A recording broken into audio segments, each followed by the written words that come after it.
I was thinking today of how easy it is to be a perma-bear. So what's a perma-bear? Well, a perma-bear on Wall Street is someone who is constantly negative and telling you to run for the exits and telling you to sell, and is always sowing seeds of anxiety and darkness and despair and telling you that Armageddon is next, that everything is going to collapse and for you to run for the exit.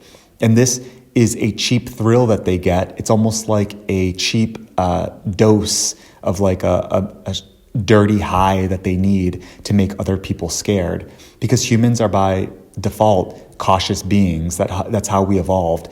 But when people prey on your fear, you really have to be careful of those snakes. So in the short term, most of the time, perma-bears are going to be right, because the market is consistently having drawbacks all throughout its existence. But it takes someone that comes along with a real conviction to let you know of those rare times where it's actually going to be okay. However, the perma-bear wants you to always live in these cold, scary, anxious times. So it reminds me of the saying that I'd rather be hated for what I am than loved for what I'm not. So it just, in my mind, it makes those words ring true, that I don't want to go with the popular thing of always, just because it's palatable for everybody to always be scared. I'd rather be the person that looks for those bright patches in the world. And that's why when you find people who are optimistic and happy, it's rare in the world, right? Think about how most of us, I'm sure if we go to a party, it's scary to be the first one on the dance floor. It's scary to be the loudest, happiest, most socially expressive, energetic person at the party.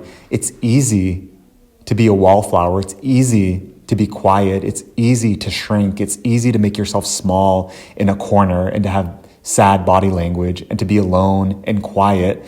But it takes a real spring of life and it really takes a big pep in your step to be that person that lifts other people up, right? Objects at rest tend to stay at rest, but it takes a big drastic energy to change the course of how objects move and to bring motion and to bring energy into things, right?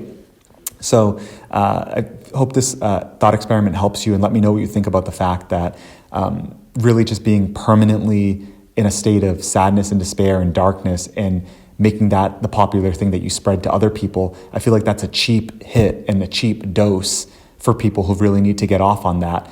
But I think that it takes more courage to have conviction and to see positive times and to lift people's spirits up and to put them on your back and make them feel better about themselves, rather than just doing the negative, easy doom and gloom thing, and to be that depressed, dark soul that just drags everyone else down.